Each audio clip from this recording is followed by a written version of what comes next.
내 이름은 박서연, 대한민국 육군 최초의 여성 사단장이자 이제 막 별 하나를 단 자랑스러운 장군이다. 사람들은 나를 보고 철의 여인이라고 부른다. 나의 말 한마디에 수천 명의 군인들이 움직이고 나의 결정 하나에 국가의 안보가 좌우되기도 한다. 나는 언제나 흔들림 없는 눈빛과 단호한 목소리로 나의 군대를 지휘했다. 그것이 나의 사명이었고 나의 모든 것이었다.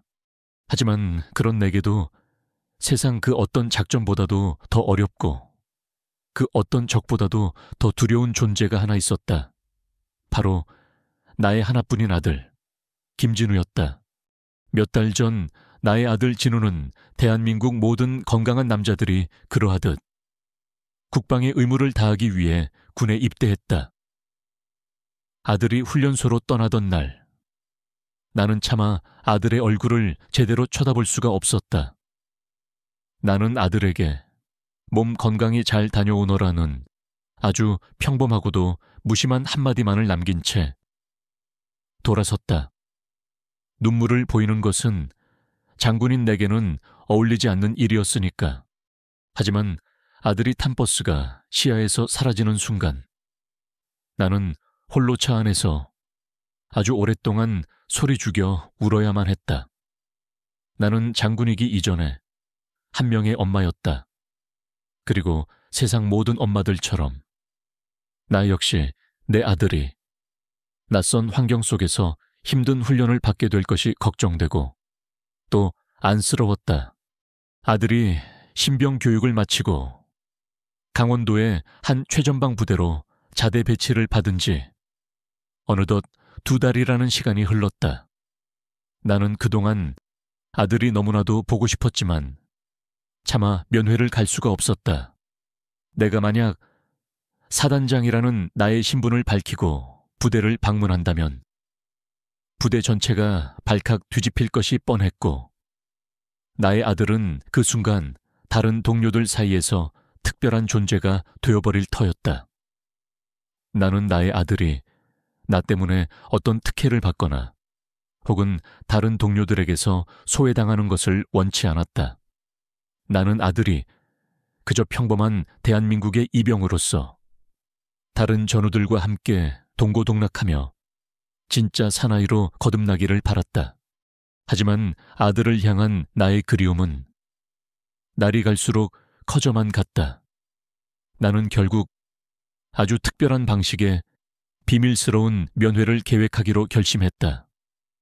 나는 나의 신분을 숨기고 그저 평범한 아들의 어머니로서 다른 모든 부모님들처럼 조용히 아들을 만나고 돌아올 생각이었다. 면회 당일, 나는 나의 군복과 나의 어깨 위에서 빛나는 별 계급장을 모두 내려놓았다. 대신 나는 평범한 중년 여성들이 입는 수수한 옷차림으로 갈아입었다. 나는 거울 앞에 서서 나의 모습을 비추어 보았다. 그곳에는 더 이상 수천 명의 군인들을 호령하는 장군 박서연은 없었다. 그저 아들을 만나러 가는 설렘과 걱정에 조금은 촌스러워 보이는 평범한 엄마 한 사람만이 서 있을 뿐이었다. 나는 밤새 아들이 좋아하는 반찬들을 정성껏 만들었다. 갈비찜, 잡채, 그리고 계란말이까지. 나는 그 음식들을 커다란 가방에 가득 담고 집을 나섰다. 나는 나의 전용차 대신 시외버스를 타고 아들이 복무하고 있는 강원도의 한 부대로 향했다. 버스 터미널에 내렸을 때 나는 나처럼 아들의 면회를 온 듯한 한 나이든 어머니를 발견했다. 그녀는 양손 가득 무거운 짐을 든 채 부대로 들어가는 버스를 어디서 타야 할지 몰라 안절부절 못하고 있었다. 나는 그녀에게 다가가 친절하게 길을 알려주고 그녀의 짐을 함께 들어주었다. 아드님 면회 가시나 봐요. 아드님이 정말 좋아하겠네요. 나의 그 한마디에 그녀는 환한 미소를 지으며 고맙다고 말했다. 나는 그녀의 그 주름진 얼굴 속에서 나의 어머니의 모습을 그리고 이 세상 모든 어머니들의 위대한 사랑을 보았다. 우여곡절 끝에 나는 마침내 아들의 부대 위병소 앞에 도착했다. 나는 위병소의 젊은 초병에게 나의 신분을 증명하기 위해 지갑에서 주민등록증을 꺼내 들었다. 바로 그때 나의 손끝에 주민등록증과 함께 들어있는 또 다른 신분증, 즉 나의 별 계급장이 선명하게 박힌 나의 장군 신분증이 함께 잡혔다. 나는 잠시 그 두 개의 신분증을 내려다보았다. 하나는 나를 대한민국의 평범한 시민 박서연이라고 말하고 있었고, 다른 하나는 나를 대한민국 육군의 장군 박서연이라고 말하고 있었다. 나는 지금 그 두 개의 다른 세계, 다른 정체성의 경계선 위에 서 있었다. 나는 잠시 망설였지만 이내 나의 장군 신분증을 다시 지갑 깊숙한 곳에 집어넣었다. 그리고는 초병에게 나의 주민등록증만을 건넸다. 아들, 김진우 이병 면회 왔습니다. 젊은 초병은 나의 신분을 확인하고는 내게 면회 절차를 안내해 주었다. 그의 눈에 나는 그저 아들의 군 생활을 걱정하는 수많은 평범한 어머니들 중 한 명일 뿐이었다. 나는 면회실로 들어가 아들의 이름이 불리기만을 설레는 마음으로 기다리고 있었다. 면회실 안은 나처럼 아들과 연인을 만나러 온 가족들로 가득 차 있었다. 그들의 얼굴에는 행복과 함께 오랜 기다림 끝에 재회하는 기쁨이 가득했다. 나는 그 평화로운 풍경을 바라보며 아주 오랜만에 장군으로서의 모든 무거운 짐을 내려놓고 그저 한 명의 어머니로서의 행복을 느끼고 있었다. 하지만 나는 그때까지 알지 못했다. 나의 이 소박하고도 평화로운 행복이 잠시 후 아주 예기치 못한 사건으로 인해 산산조각 나게 되리라는 것을, 그리고 나의 이 비밀스러운 면회가 부대 전체를 발칵 뒤집어 놓게 될 거대한 폭풍의 시작이 되리라는 것을. 아들의 부대 면회실은 주말을 맞아 찾아온 가족과 연인들로 북적이고 있었다. 나는 그 낯설지만 정겨운 풍경 속에서 아주 오랜만에 장군으로서의 모든 무거운 짐을 내려놓고 그저 한 명의 평범한 어머니로서의 행복을 느끼고 있었다. 내 귀에는 오랜만에 만난 아들의 손을 잡고 눈물을 글썽이는 다른 어머니들의 목소리와 남자친구의 어깨에 기대어 애교를 부리는 젊은 연인들의 웃음소리가 정겨운 음악처럼 들려오고 있었다. 나는 내 아들 진우가 나오기만을 설레는 마음으로 기다리고 있었다. 나는 아들이 좋아하는 갈비찜을 행여나 식을까봐 본 도시락에 겹겹이 싸왔고 그 아이가 좋아하는 과자들도 한가득 챙겨왔다. 나는 잠시 후 내 아들이 나를 보고 얼마나 기뻐할지를 상상하며 나도 모르게 미소를 짓고 있었다. 바로 그때였다. 나의 그 평화로운 행복을 깨뜨리는 아주 불쾌하고도 거친 목소리가 면회실의 한쪽 구석에서 들려오기 시작했다. 나는 소리가 들려온 쪽을 바라보았다. 그곳에는 아주 건장한 체격의 미군 하사 한 명이 이제 가짜대 배치를 받은 듯 앳돼 보이는 우리 군의 이병 한 명을 세워놓고 큰 소리로 윽박지르고 있었다. 그의 이름은 그의 군복에 박힌 명찰을 통해 밀러라는 것을 알 수 있었다. 헤이, 김치보이, 내 말 못 알아들어. 내가 어제 내 군화 깨끗하게 닦아놓으라고 말했어. 안 했어, 밀러. 하사는 아주 서툰. 그러나 조롱과 경멸이 가득 담긴 한국말로 젊은 우리 병사를 몰아쓰고 있었다. 죄송합니다. 제가 어젯밤 경계 근무를 서고 오느라 너무 피곤해서. 김이병은 공포에 질린 얼굴로 기어들어가는 목소리로 변명했다. 샷업, 변명하지 마. 이 게으른 한국 노마 밀러 하사는 그의 말을 가로막으며 그에게 인종차별적인 욕설을 퍼부어댔다. 그의 그 오만한 태도는 단순히 선임이 후임을 나무라는 수준을 넘어선 명백한 갑질이자 인격 모독이었다. 주변에 있던 다른 면회객들 역시 그의 그 아나무인한 태도에 눈살을 찌푸렸지만 누구 하나 감히 나서서 그를 말리지는 못했다. 그는 이 부대에 주둔하고 있는 미군의 하사였고 우리는 그저 힘없는 민간인일 뿐이었으니까 나는 그 광경을 차가운 눈으로 지켜보고 있었다. 나의 마음속에서 어머니로서의 연민과 함께 장군으로서의 분노가 동시에 치밀어 오르는 것을 느꼈다. 저 아이는 비록 내 아들은 아니었지만 이 나라를 지키기 위해 자신의 청춘을 바치고 있는 나의, 그리고 우리 대한민국의 아들이었다. 나는 저 미군 병사가 동맹국의 군인이라는 이유로 우리의 아들들을 저렇게 함부로 모욕하고 짓밟는 것을 결코 용납할 수 없었다. 상황은 더욱더 악화되고 있었다. 밀러 하사는 분을 이기지 못하고 김이병의 가슴을 손가락으로 거칠게 밀치기 시작했다. 너 같은 놈 때문에 우리 위대한 미군과 너희 보잘것없는 한국군의 수준 차이가 나는 거야, 알아들어. 나는 더 이상 참을 수가 없었다. 나는 자리에서 일어나 그들에게로 다가갔다. 나는 먼저 겁에 질려 떨고 있는 김이병의 어깨를 감싸 안으며 그를 내 등 뒤로 보호했다. 그리고는 밀러 하사를 똑바로 마주보았다. 나는 아주 차분하고도 그러나 단호한 목소리로 내가 지난 수년간 외교 무대에서 갈고 닦은 완벽한 영어를 구사하기 시작했다. Sergeant Miller, that's enough. 나의 그 예상치 못한 영어 실력에 밀러 하사는 잠시 당황하는 듯 했다. You are a non-commissioned officer of the United States Army, a guest in our country. This is not the proper way to treat a soldier of the ROK Army, your ally.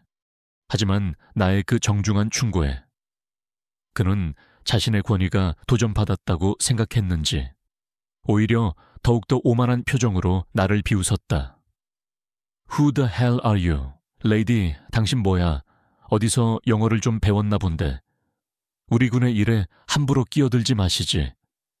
아줌마, 그는 나를 그저 아들 면회나 온 별 볼 일 없는 한국의 아줌마로 취급하고 있었다. 나는 이 나라의 국민이자 저 병사의 어머니와도 같은 사람입니다. 그리고 나는 당신이 우리의 군인을 모욕하는 것을 더 이상 지켜보고만 있지는 않을 생각입니다. 나의 그 단호한 대답에 그의 얼굴이 분노로 붉게 물들어갔다. 그는 아마도 자신의 인생에서 자신에게 이렇게 당당하게 맞서는 동양인 여자를, 그것도 아줌마를 처음 보았을 터였다. 그는 차마 입에 담기 힘든 인종차별적이고 여성 비하적인 욕설들을 내게 퍼붓기 시작했다. Fucking cook, 아줌마, go back to your kitchen and cook some kimchi. 그리고 다음 순간 그는 내 인생에서 가장 끔찍한 그리고 결코 용서할 수 없는 행동을 하고야 말았다. 그는 자신의 그 거칠고 더러운 손을 뻗어 나의 멱살을 아주 거칠게 움켜쥐었던 것이다. 그 순간 면회실 안에 모든 공기가 얼어붙었다. 나의 머릿속 역시 하얗게 비는 듯했다. 나는 지난 30년간의 군 생활 동안 그 어떤 적 앞에서도 두려움을 느껴본 적이 없었다. 하지만 지금 나는 내 아들의 부대 면회실에서, 그것도 수많은 사람들이 지켜보는 앞에서 한낱 미군 하사에게 멱살을 잡히는 상상조차 할 수 없는 모욕을 당하고 있었다. 나의 모든 이성이 분노와 함께 끊어지는 듯했다. 내 눈빛에서 아들을 그리워하던 어머니의 온기는 사라지고 그 자리에는 적을 마주한 장군의 얼음장처럼 차갑고도 살기 어린 빛이 떠오르고 있었다. 바로 그때였다. 면회실 문이 열리며 내 아들 진우가 안으로 들어섰다. 그리고 그는 자신의 눈앞에 펼쳐진 그 믿을 수 없는 광경에 그 자리에 얼어붙고 말았다. 한 미군 병사가 자신의 어머니의 멱살을 잡고 있는 그 끔찍한 광경을, 나의 이 비밀스러운 면회는 그렇게 최악의 방식으로 그 서막을 올리고 있었다. 그리고 이 사건은 이제 곧 이 부대 전체를, 아니, 한미 동맹 전체를 뒤흔들게 될 거대한 폭풍의 시작이 될 터였다. 미군 하사 밀러의 그 거칠고 더러운 손이 나의 멱살을 움켜쥐는 바로 그 순간, 면회실의 문이 열리며 내가 그토록이나 보고 싶어 했던 내 아들 김진우 이병이 안으로 들어섰다. 그리고 그는 자신의 눈앞에 펼쳐진 그 믿을 수 없는 광경에 그 자리에 얼어붙고 말았다. 그의 얼굴에는 어머니를 향한 그리움과 반가움 대신 경악과 함께 자신의 어머니가 모욕당하고 있다는 사실에 대한 깊은 분노와 무력감이 떠오르고 있었다. 어머니, 아들은 잠시 동안의 충격에서 벗어나 비명을 지르듯 나를 부르며 달려왔다. 그는 이제 갓 20살을 넘긴 앳되고 깡마른 체격의 신병일 뿐이었지만 그의 눈빛에는 자신의 어머니를 지키려는 아들의 용감하고도 맹렬한 의지가 담겨 있었다. 그는 밀러 하사의 거대한 몸집에 조금도 주눅들지 않고 그의 팔을 붙잡고 소리쳤다. 이 손 놓으십시오. 지금 저희 어머니께 무슨 짓입니까? 하지만 밀러 하사는 그런 내 아들의 저항을 마치 귀찮은 벌레라도 쫓아내듯 아주 가볍고도 경멸적으로 뿌리쳤다. Get the fuck out of here. 킷. 그는 내 아들을 거칠게 밀어냈고 내 아들은 힘없이 바닥으로 나가 떨어지고 말았다. 바로 그 순간이었다. 내 머릿속에서 지난 30년간 나를 지배해왔던 모든 이성의 끈이 툭 하고 끊어지는 소리가 들렸다. 내 눈앞에서 내 하나뿐인 아들이, 그것도 저런 양아치 같은 놈에게 모욕을 당하고 힘없이 쓰러지는 모습을 본 순간 내 안에 잠들어 있던, 내가 오랫동안 억누르고 살아왔던 또 다른 나의 모습이 마침내 깨어나고 있었다. 나는 더 이상 아들 면회를 온 평범한 어머니 박서연이 아니었다. 나는 수천 명의 부하들을 지휘하는 지휘관이자 그 어떤 적 앞에서도 물러서지 않는 대한민국 육군의 장군 박서연이었다. 나의 눈빛에서 어머니의 온기는 사라지고 그 자리에는 적을 마주한 군인의 얼음장처럼 차갑고도 살기 어린 빛이 떠올랐다. 모든 것이 아주 느리게, 그러나 아주 선명하게 보이기 시작했다. 나는 나를 움켜쥐고 있는 밀러 하사의 손목과 그의 어깨, 그리고 그의 무게중심을 아주 빠르고 정확하게 계산했다. 나는 먼저 나의 왼손 엄지와 검지를 이용해 그의 손등 위에 있는 급소를 아주 강하고 정확하게 눌렀다. 나의 그 예상치 못한 공격에 그의 얼굴이 순간적으로 고통스럽게 일그러졌고 나의 멱살을 잡고 있던 그의 소나기 힘이 아주 미세하게 풀리는 것을 느꼈다. 나는 바로 그 찰나의 순간을 놓치지 않았다. 나는 그의 소나기에서 벗어나는 동시에 나의 몸을 그의 품 안으로 파고들었다. 그리고는 그의 팔을 잡아 나의 어깨 위로 넘긴 뒤 나의 모든 체중을 실어 그의 팔꿈치 관절을 반대 방향으로 꺾어버렸다. 밀러 하사의 입에서 짐승의 그것과도 같은 끔찍한 비명이 터져나왔다. 그의 그 건장했던 팔이 아주 간단하고도 무력하게 나의 손에 제압당한 것이었다. 나는 거기서 멈추지 않았다. 나는 그의 다리를 나의 다리로 걸어 넘어뜨렸고 그는 자신의 육중한 몸을 이기지 못하고 쿵 하는 둔탁한 소리와 함께 면회실 바닥으로 처참하게 나가 떨어졌다. 나는 그의 등 위로 올라타 나의 무릎으로 그의 목을 제압했다. 그리고는 그의 팔을 등 뒤로 꺾어 그가 더 이상 어떤 저항도 할 수 없도록 완벽하게 제압했다. 이 모든 과정은 불과 3초도 채 걸리지 않았다. 면회실 안은 완전한 정적에 휩싸였다. 모든 사람들이 자신의 눈앞에서 벌어진 이 비현실적인 광경을 마치 한 편의 액션 영화라도 보는 것처럼 넋을 잃고 바라보고 있었다. 그들의 눈에는 저 연약해 보이는 중년 여인이 어떻게 저 거대한 미군을 저렇게 순식간에 제압할 수 있단 말인가라는 경악과 함께 믿을 수 없다는 듯한 표정이 떠올라 있었다. 나의 아들 진우 역시 마찬가지였다. 그는 바닥에 넘어진 채 자신의 어머니가 보여준 그 낯설고도 무서운 모습에 아무 말도 하지 못하고 그저 입만 벌린 채 나를 쳐다보고 있었다. 나는 고통으로 신음하는 밀러 하사를 차갑게 내려다보며 말했다. 잠시 후 소란스러운 소리를 듣고 부대의 헌병들이 면회실 안으로 들이닥쳤다. 그들은 면회실에 그 기이하고도 살벌한 풍경에 당황하며 어쩔 줄 몰라 했다. 그들은 바닥에 쓰러져 있는 미군 하사와 그를 제압하고 있는 나, 그리고 이 모든 것을 넋놓고 바라보고 있는 수십 명의 목격자들을 번갈아 쳐다볼 뿐이었다. 나는 헌병들이 다가오는 것을 보고 그제야 밀러 하사를 제압하고 있던 나의 손에 힘을 풀고 자리에서 일어났다. 그리고는 아무 일도 없었다는 듯 나의 흐트러진 옷매무새를 바로 했다.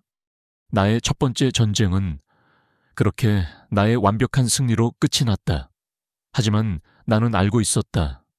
이것은 결코 끝이 아니라는 것을, 오히려 이제부터가 진짜 시작이라는 것을. 나는 오늘 나의 정체를, 나의 힘을 너무나도 많은 사람들 앞에서 드러내고야 말았다. 그리고 이 사건은 이제 곧 이 부대 전체를, 아니, 그 이상의 거대한 파장을 불러일으키게 될 터였다. 나의 조용하고도 비밀스러웠던 면회는 그렇게 최악의 방식으로 그 정체를 드러내고 있었다. 내가 밀러 하사를 제압하고 부대 헌병들이 면회실로 들이닥친 후 상황은 아주 복잡하고도 긴박하게 돌아가기 시작했다.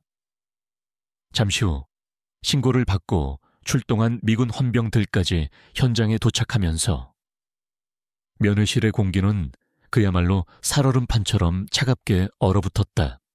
미군 헌병들은 바닥에 쓰러져 고통을 호소하고 있는 자신들의 동료 밀러 하사의 모습을 보고는 이성을 잃고 내게 달려들려 했다. 하지만 그들은 나를 둘러싼 수십 명의 한국군 장병 가족들의 싸늘한 시선과 그리고 나의 그 차갑고도 흔들림 없는 눈빛 앞에서 잠시 주춤할 수밖에 없었다. 상황은 이제 단순한 폭행 사건이 아니었다. 그것은 한미 양국군의 자존심이 걸린 아주 민감하고도 폭발적인 사건으로 번지고 있었다. 나와 내 아들 진우, 그리고 밀러 하사와 그가 괴롭히던 김희병은 조사를 받기 위해 부대 내의 헌병대 사무실로 연행되었다. 나는 아들의 손을 꼭 잡아주며 진우야, 아무 걱정하지 마라.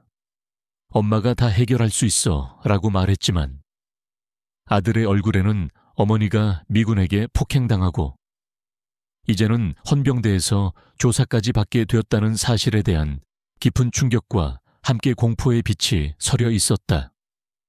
나는 그런 아들의 모습을 보며 마음이 찢어질 듯 아팠지만 애써 태연한 척 해야만 했다. 우리는 각자 다른 조사실로 격리되었다. 나는 작은 철제 책상과 의자 하나만이 놓여있는 차갑고 삭막한 조사실에 홀로 앉아 앞으로 벌어질 일들을 기다리고 있었다. 나는 나의 이 비밀스러운 면회가 결국에는 이렇게 최악의 방식으로 끝나게 되었다는 사실에 깊은 한숨을 내쉬었다. 하지만 동시에 나의 마음속에서는 다른 한편으로 이 모든 부조리한 상황을 바로잡아야 한다는 장군으로서의 차가운 분노가 타오르고 있었다. 잠시 후 조사실 문이 열리고 미군 헌병대 장교 한 명과 그의 옆에서 어쩔 줄 몰라 하는 한국군 헌병대 장교 한 명이 함께 들어왔다. 미군 장교의 얼굴에는 자신들의 병사가 민간인 여성에게 제압당했다는 사실에 대한 불쾌함과 함께 나를 잠재적인 범죄자로 취급하는 오만한 편견이 가득 담겨 있었다. 그는 내게 아주 거만하고도 위압적인 태도로 사건의 경위에 대해 묻기 시작했다. 아주머니, 자기소개를 해보시죠. 그리고 왜 미군 하사를 공격했는지 그 이유를 설명해 보시죠. 그의 그 무례한 말투에 나는 화가 치밀어 올랐지만 감정을 드러내지 않았다. 나는 그저 평범한 중년 여성으로서 내가 할 수 있는 최선의 방어를 할 뿐이었다. 저는 오늘 아들을 면회하러 온 평범한 어머니입니다. 그리고 저는 그를 공격한 것이 아니라 그가 먼저 저와 우리나라 군인을 모욕하고 폭행했기에 정당 방위를 한 것뿐입니다. 하지만 그는 나의 말을 믿지 않았다. 그는 이미 자신의 부하인 밀러 하사의 거짓말을 모두 듣고 온 후였다. 밀러 하사는 자신이 그저 한국군 병사와 이야기를 나누고 있었을 뿐인데 내가 갑자기 나타나 아무런 이유 없이 자신을 공격했다고 그렇게 모든 것을 조작하여 진술했던 것이다. 아주머니, 지금 거짓말을 하시는 겁니까? 밀러 하사의 진술에 따르면 당신이 먼저 그에게 시비를 걸고 그를 폭행했다고 하던데요. 당신 같은 연약한 중년 여성이 어떻게 건장한 군인을 제압할 수 있었는지 그 비상한 격투 실력에 대해서도 설명해 보시죠. 그는 나를 마치 정신이라도 나간 폭력적인 여자로 몰아가고 있었다. 나는 더 이상 그와 말을 섞는 것이 무의미하다는 것을 깨달았다. 그는 진실에 관심이 없었다. 그는 그저 이 사건을 자신들에게 유리한 방향으로, 즉 미군 하사가 한국인 민간인 여성에게 일방적으로 폭행당한 사건으로 만들어 모든 책임을 내게 떠넘기고 자신들의 실추된 명예를 회복하고 싶어 할 뿐이었다. 나는 그들의 그 오만하고도 부조리한 태도 앞에서 깊은 무력감을 느껴야 했다. 내가 만약 나의 신분을 밝힌다면 이 모든 상황은 아주 간단하게 해결될 수 있을 터였다. 하지만 나는 그러고 싶지 않았다. 나는 장군 박서연의 힘이 아니라 국민 박서연의 권리로서 이 싸움에서 이기고 싶었다. 조사실 안에서의 지루하고도 모욕적인 대치는 몇 시간 동안 계속되었다. 그리고 마침내 미군 장교는 내게 마지막 통보를 해왔다. 아주머니, 당신의 진술은 신빙성이 없고 당신의 행동은 명백히 미군에 대한 위협 행위로 간주됩니다. 따라서 우리는 당신을 주한미군 지휘협정에 따라 미군 범죄자로 간주하여 정식으로 구금 수사를 진행할 수밖에 없습니다. 그의 그 한마디에 나는 더 이상 참지 않기로 결심했다. 나의 인내심은 이제 한계에 다다랐다. 나는 자리에서 일어섰다. 그리고는 나를 신문하던 그 오만한 미군 장교를 아주 차갑고도 서늘한 눈빛으로 똑바로 마주 보았다. 나의 눈빛에서 그리고 나의 온몸에서 이전과는 전혀 다른, 감히 누구도 범접할 수 없는 어떤 위엄과 함께 서슬퍼런 기운이 뿜어져 나오기 시작했다. 좋다. 그렇게 나온다 이거지. 내가 나지막이 그러나 회의실 전체를 울리는 힘있는 목소리로 말했다. 나는 당신들의 그 오만한 제안을 받아들일 수 없다. 나는 그에게 마지막 카드를 꺼내들었다. 나는 당신들이 지금 놓치고 있는 아주 중요한 증거에 대해 이야기해주지. 면회실에는 이 모든 상황을 처음부터 끝까지 촬영한 CCTV가 설치되어 있다. 그 영상을 확인한다면 누가 거짓말을 하고 있는지, 그리고 누가 진짜 피해자인지 명백하게 드러나게 될 것이다. 그리고 나는 그에게 나의 마지막 명령을 내렸다. 그리고 지금 당장 당신의 직속 상관인 미군 헌병대장과 이 부대의 한국군 최고 지휘 책임자를 이 방으로 부르도록 내가 그들에게 직접 이 모든 상황을 설명하고 당신들의 그 부당한 처사에 대해 공식적으로 문제를 제기할 테니 이것은 부탁이 아니라 명령이다. 나의 그 갑작스러운 변화와 감히 상상조차 할 수 없었던 그 당당한 태도에 미군 장교와 한국군 장교는 아무 말도 하지 못하고 그 자리에 얼어붙고 말았다. 그들은 자신들이 지금 상대하고 있는 사람이 결코 평범한 아줌마가 아니라는 사실을 뒤늦게나마 직감하고 있었던 것이다. 나의 진짜 전쟁은 이제부터 시작이었다. 나의 그 차갑고도 단호한 명령에 조사실 안의 공기는 순간적으로 얼어붙었다. 나를 신문하던 미군 헌병 장교의 얼굴은 나의 그 예상치 못한 태도의 당혹감과 함께 어떤 참을 수 없는 분노의 빛으로 물들어갔다. 그는 아마도 자신의 군 생활 동안 감히 자신에게, 그것도 명령을 내리는 동양인 아줌마는 처음 보았을 터였다. 그가 나를 위협적인 눈으로 쏘아보며 말했다. 당신은 지금 미군 하사를 폭행한 혐의를 받고 있는 민간인일 뿐입니다. 당신의 그 비상식적인 행동은 당신의 상황을 더욱더 악화시킬 뿐이라는 것을 알아야 할 겁니다. 나는 그의 그 어리석은 협박에 코웃음을 쳤다. 좋다. 그렇다면 당신들의 그 절차대로 한번 해보도록 하지. 대신 오늘 이 자리에서 있었던 모든 일들과 당신이 내게 했던 모든 말들을 나는 내 변호사를 통해 정식으로 문제 삼을 것이다.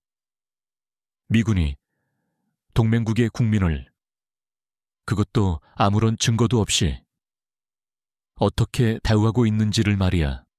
나의 그 차분하지만 날카로운 방역에 그의 곁에 서 있던 한국군 헌병 장교의 얼굴이 새하얗게 질려갔다. 그는 이 사건이 단순한 폭행 사건을 넘어 한미 양국 간의 외교 문제로 비화될 수도 있다는 것을 직감한 듯했다. 대위님, 일단 저분의 말씀대로 CCTV 영상이라도 확인해 보는 것이 어떻겠습니까? 한국군 장교가 미군 장교에게 조심스럽게 건의했다. 미군 장교는 잠시 동안 나를 노려보았지만 이내 마지못해 고개를 끄덕였다. 그는 자신의 부하가, 그리고 자신이 조금도 잘못한 것이 없다고 확신하고 있었을 터였다. 그는 나에게 나의 그 오만한 주장이 얼마나 어리석은 것이었는지를 CCTV 영상을 통해 증명해 보이고 싶었을지도 모른다. 잠시 후 헌병 한 명이 노트북을 들고 조사실 안으로 들어왔다. 그리고 그는 면회실에 설치되어 있던 CCTV에 녹화된 그날의 모든 영상들을 재생하기 시작했다. 나는 아무 말 없이 화면 속에서 벌어지고 있는 바로 몇 시간 전에 나의 모습을 지켜보고 있었다. 영상은 밀러 하사가 젊은 기미병을 구석에 세워놓고 온갖 욕설과 함께 그를 모욕하는 장면으로 시작되었다. 그의 그 오만하고도 폭력적인 행동은 그 어떤 변명의 여지도 없이 화면 속에 고스란히 기록되어 있었다. 다음으로 내가 그들에게 다가가는 모습이 보였다. 나는 그에게 아주 정중하고도 논리적으로 그의 행동이 잘못되었다는 것을 지적하고 있었다. 하지만 그는 나의 그런 충고를 무시하고 오히려 내게 인종차별적이고 여성 비하적인 차마 입에 담기 힘든 욕설들을 퍼붓기 시작했다. 그리고 마침내 문제의 그 장면이 재생되었다. 그가 자신의 그 더러운 손을 뻗어 나의 멱살을 거칠게 움켜쥐는 바로 그 장면. 영상이 그 장면에 다다르자 나를 신문하던 미군 장교의 얼굴이 아주 미세하지만 분명하게 굳어지기 시작하는 것을 나는 놓치지 않았다. 그의 눈빛이 흔들리고 있었다. 다음 장면은 내 아들 진우가 면회실로 들어와 그 광경을 보고 경악하며 달려오는 모습이었다. 그리고 밀러 하사가 그런 내 아들을 거칠게 밀쳐내는 모습, 그리고 마지막으로 내가 나의 모든 것을 걸고 그를 제압하는 모습이 아주 선명하고도 역동적으로 화면 위에서 펼쳐지고 있었다. 나의 모든 움직임은 그 어떤 변명도 필요 없는 완벽한 정당방위였다. 영상이 모두 끝난 후 조사실 안에는 다시 한번 무거운 침묵이 흘렀다. 미군 장교는 아무 말도 하지 못하고 자신의 마른 입술을 깨물고만 있었다. 그는 자신의 부하가 거짓말을 했다는 사실과 자신이 그 거짓말에 속아 무고한 민간인을, 그것도 여성을, 범죄자로 몰아쓰려 했다는 사실에 깊은 수치심과 함께 당혹감을 느끼고 있는 듯했다. 바로 그때였다. 그가 내게 뒤늦은 사과라도 건네려던 바로 그 순간, 조사실 문이 거칠게 열리며 한 젊은 한국군 장교가 땀을 뻘뻘 흘리며 안으로 뛰어들어왔다. 그는 바로 내 아들 진우의 중대장인 김대위였다.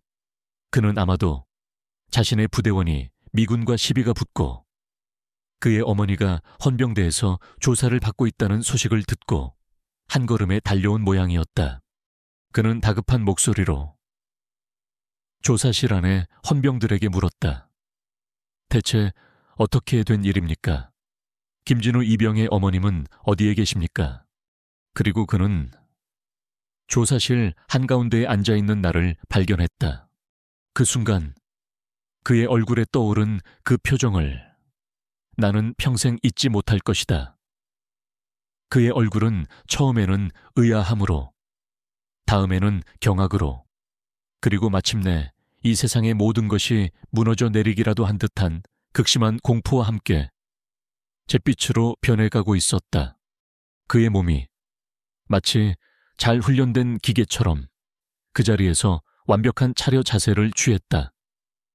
그리고 그는 자신의 군 생활 전체를 통틀어 가장 크고 우렁찬 목소리로 나를 향해 외쳤다. 충성.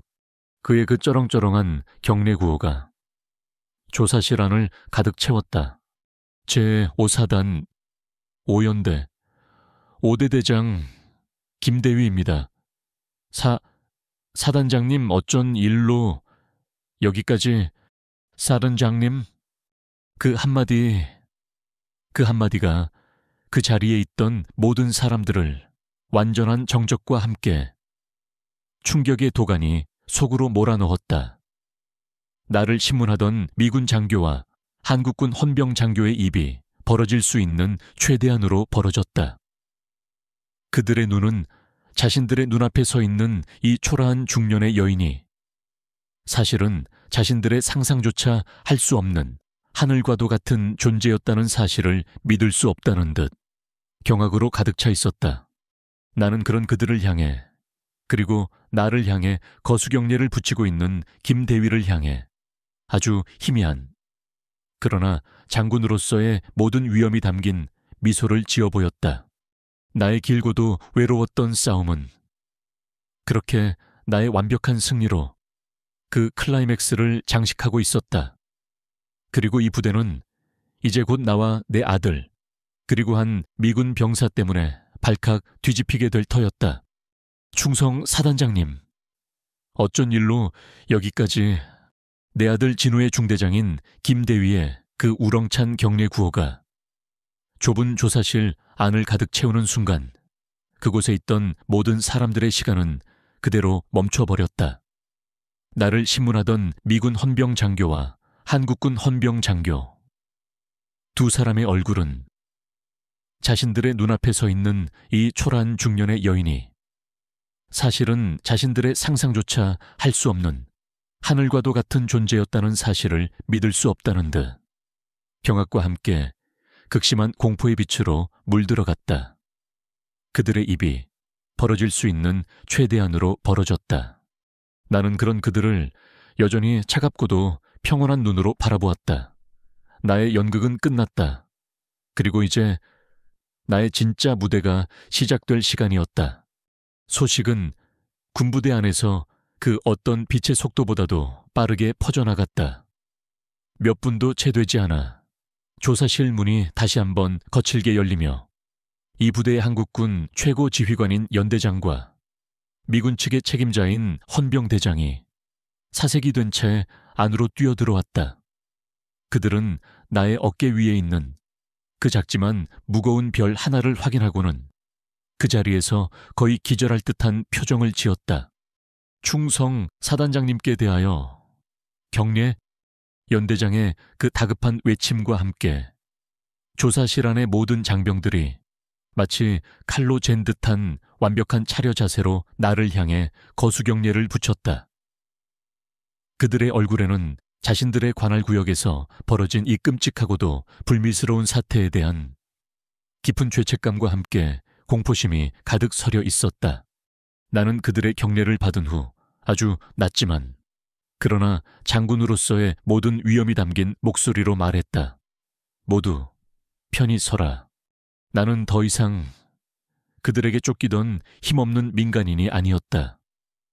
나는 이 상황을 완벽하게 통제하고 지휘해야만 하는 지휘관이었다. 나는 미군 헌병대장을 향해 조금 전 나를 신문했던 그의 부하장교를 가리키며 말했다.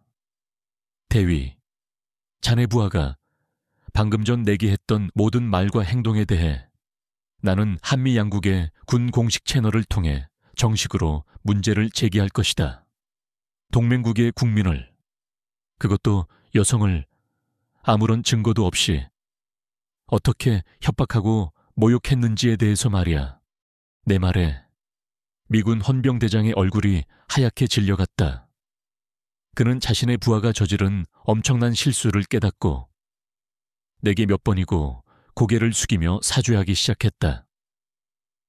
죄송합니다. 장군님 모든 것이 저의 부덕의 소치입니다. 부디 너그러이 용서해 주십시오. 나는 그에게 나의 마지막 명령을 내렸다. 지금 당장 이 사건의 가해자인 밀러 하사를 내 앞으로 데려오도록, 그리고 이 모든 상황이 담긴 CCTV 영상 역시 함께 가져오도록. 진실은 이 자리에서 우리 모두가 지켜보는 앞에서 명명백백하게 밝혀져야만 할 것이다. 잠시 후 밀러 하사가 헌병들의 손에 이끌려 조사실 안으로 들어왔다. 그의 얼굴에는 여전히 자신이 무슨 잘못을 했는지 모른다는 듯한 오만한 표정이 떠올라 있었다. 하지만 그는 조사실 안의 그 살벌한 분위기와 자신을 차갑게 쏘아보는 수많은 장교들의 시선 앞에서, 그리고 그 중심에 앉아있는 나의 모습을 보고는 이내 무언가 잘못되었다는 것을 직감한 듯했다. 나는 그에게 CCTV 영상을 보여주었다. 영상 속에서 그는 자신의 모든 추악한 만행을 단 하나도 빠짐없이 스스로 증명해 보이고 있었다. 영상이 모두 끝난 후 나는 그에게 물었다. 밀러 하사, 자네는 아직도 자네가 잘못한 것이 없다고 생각하나? 그제야 그는 자신의 눈앞에 앉아있는 이 중년의 여인이 자신이 함부로 멱살을 잡고 모욕했던 그 아줌마가 바로 이 부대 전체를, 아니 그 이상의 거대한 힘을 가진 존재라는 사실을 깨달았다. 그의 얼굴에서 오만함이 사라지고 그 자리에는 극심한 공포와 함께 뒤늦은 후회가 떠오르기 시작했다. 그는 그 자리에 무릎을 꿇고 내게 용서를 빌기 시작했다. 하지만 나는 그의 그 비굴한 사과를 받아주지 않았다. 자네가 용서를 구해야 할 대상은 내가 아니다. 바로 자네가 모욕했던 저 젊은 병사와 그리고 자네가 입고 있는 저 군복의 명예일 것이다. 밀러 하사는 미군 헌병대에게 즉시 체포되었다. 그는 앞으로 한미양국의 군사법정에 서서 자신이 저지른 모든 죄에 대한 대가를 아주 톡톡히 치르게 될 터였다. 그의 그 오만했던 군 생활은 그렇게 가장 비참한 방식으로 종말을 고했다. 모든 상황이 정리된 후 나는 마침내 나의 아들 진우와 단둘이 마주 앉을 수 있었다. 우리는 면회실에 한적한 곳에 앉아 아주 오랫동안 아무 말도 하지 못했다. 먼저 침묵을 깬 것은 아들이었다. 어머니, 죄송합니다. 제가 너무 무력해서 어머니께서 그런 험한 일을 당하시는 동안 아무것도 하지 못했습니다. 아들은 눈물을 흘리며 내게 사죄했다. 나는 그런 아들의 손을 잡고 그의 어깨를 두드려 주었다. 아니다. 아들아, 너는 결코 무력하지 않았다. 너는 네 어미를 지키기 위해 그 거대한 미군 앞에서 용기를 내어 맞서 싸웠어. 나는 그런 네가 아주 자랑스럽단다. 나는 더 이상 장군이 아닌 한 명의 어머니로서 아들을 위로했다. 그리고 내가 오늘 이렇게 변장을 하고 너를 찾아온 것은 다른 이유가 있어서가 아니었단다. 나는 그저 다른 모든 어머니들처럼 내 아들이 밥은 잘 먹고 지내는지, 잠은 잘 자는지, 그것이 궁금했을 뿐이야. 내 말에 아들은 다시 한번 눈물을 터뜨렸다. 우리는 그렇게 아주 오랫동안 서로의 존재를 확인하고 서로의 마음을 위로하며 새로운 관계를 만들어 나가고 있었다. 아들은 이제 나를 그저 평범한 어머니가 아닌 자신이 존경하고 따라야 할 위대한 영웅으로 바라보고 있었고, 나 역시 아들을 그저 어리고 약한 존재가 아닌 조국을 지키는 늠름한 군인으로서, 그리고 한 명의 성숙한 남성으로서 바라보고 있었다. 나는 면회를 마치고 부대를 나섰다. 나를 위해 사단장 전용차가 나를 기다리고 있었다. 아들은 그 차 앞에 서서 내게 아주 늠름하고 절도 있는 거수경례를 붙였다. 충성 어머니, 잘 가십시오. 나는 그런 아들을 향해 따뜻한 미소와 함께 가볍게 손을 흔들어 주었다. 나의 길고도 험난했던 비밀 면회는 그렇게 끝이 났다. 그리고 나의 삶에 새로운 평화가 찾아오고 있었다. 그날의 사건 이후 몇 달의 시간이 흘렀다. 그동안 나와 내 아들의 삶에는 아주 많은 변화가 찾아왔다.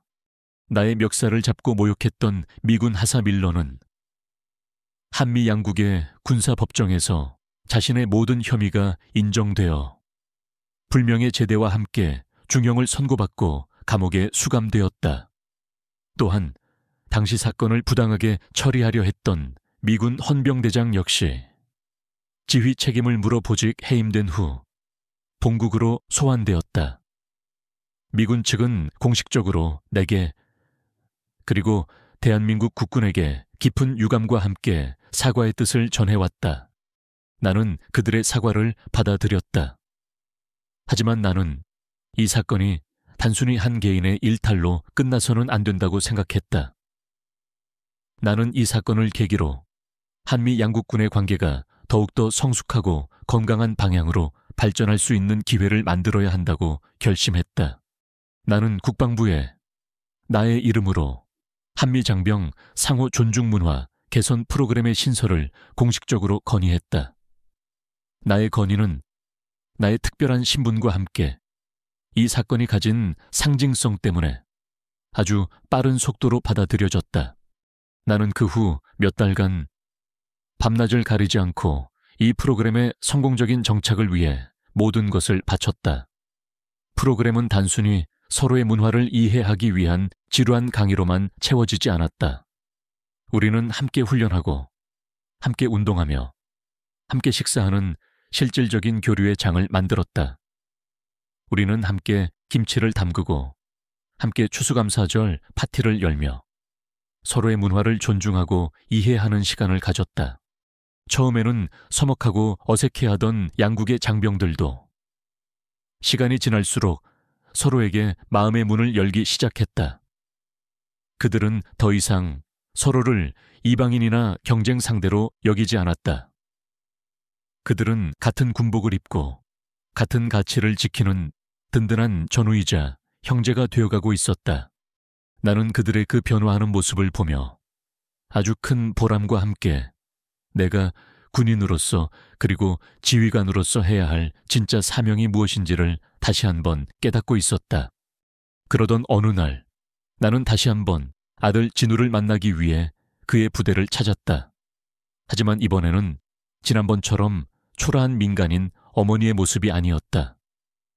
나는 나의 어깨 위에서 빛나는 별 계급장과 함께 대한민국 육군 장군의 가장 자랑스러운 예복을 차려입고 사단장으로서 공식적으로 부대를 방문했다.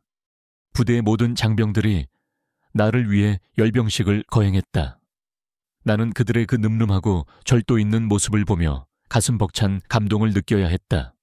모든 공식적인 행사가 끝난 후 나는 아들 진우와 단둘이 만날 수 있는 시간을 가졌다. 우리는 면회실이 아닌 평범한 병사들이 식사를 하는 시끌벅적한 병사 식당을 찾았다.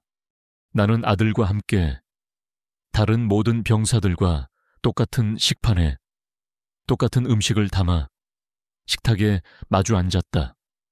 주변의 모든 병사들이 자신들의 사단장이, 그것도 신병의 어머니가 되어 자신들과 함께 식사를 하고 있다는 사실에 경이로운 눈빛으로 우리를 쳐다보고 있었지만 나는 그들의 시선을 의식하지 않았다.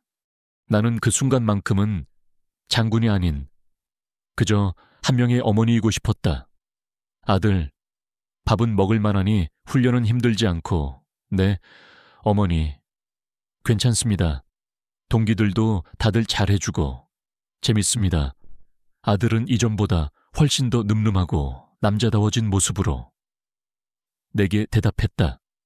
그의 눈빛에는 나를 향한 존경심과 함께 아들로서의 깊은 사랑과 자랑스러움이 담겨 있었다.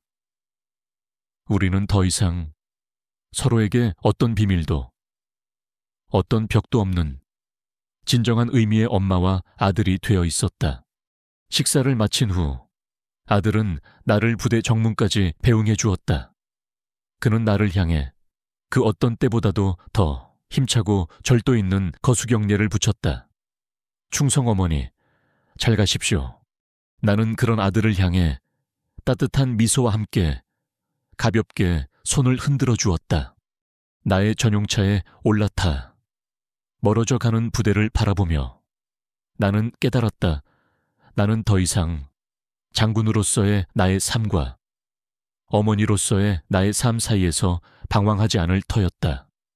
나는 그 두 개의 삶 모두를 온전히 나의 것으로 끌어안고 더 큰 세상을 향해 나아가게 될 터였다. 나의 두 번째 봄은 그렇게 가장 눈부시고도 자랑스러운 모습으로 나의 남은 인생 전체를, 그리고 내가 사랑하는 조국 전체를 따뜻하게 비추고 있었다. 독자 여러분께 지금까지 아들 면회관 여군 최초 사단장 원스타 엄마, 무시하고 모욕하며 멱살 잡은 양아치 미군 때문에 부대는 발칵 뒤집히는데 CCTV 속 그들의 충격적인 행동이라는 통쾌한 제목의 이야기를 끝까지 함께해 주셔서 진심으로 감사드립니다. 이 이야기는 한 여성이자 어머니로서, 그리고 동시에 국가를 지키는 군인으로서 자신의 모든 정체성을 지키고 부조리한 현실과 맞서 싸우는 한 인물의 강인한 모습을 그리고자 했습니다. 주인공 박서연 소장은 자신에게 가해진 개인적인 모욕을 한미 양국군의 관계를 더욱더 굳건하게 만드는 더 큰 대의로 승화시켰습니다. 그녀의 이야기는 우리에게 진정한 리더십이란 단순히 적과 싸워 이기는 것이 아니라 갈등과 오해를 넘어 서로를 존중하고 이해하는 더 큰 평화를 만들어 나가는 데 있다는 것을 보여줍니다. 이 이야기가 독자 여러분께 짜릿한 카타르시스와 함께 우리 사회의 여성 리더들의 고충과 그들이 가진 위대한 힘에 대해 다시 한번 생각해보는 계기가 되었기를 바랍니다. 그리고 보이지 않는 곳에서 조국과 가족을 위해 헌신하는 이 세상의 모든 군인들과 그들의 어머니들께 깊은 존경과 감사의 마음을 함께 나누고 싶었습니다. 이 길고도 파란만장했던 여정에 함께해 주신 모든 분들께 다시 한번 깊은 감사의 말씀을 전하며 여러분의 삶에도 언제나 자신의 모든 것을 걸고 지켜내야 할 소중한 가치와 사람이 함께 하시기를 진심으로 기원합니다. 감사합니다.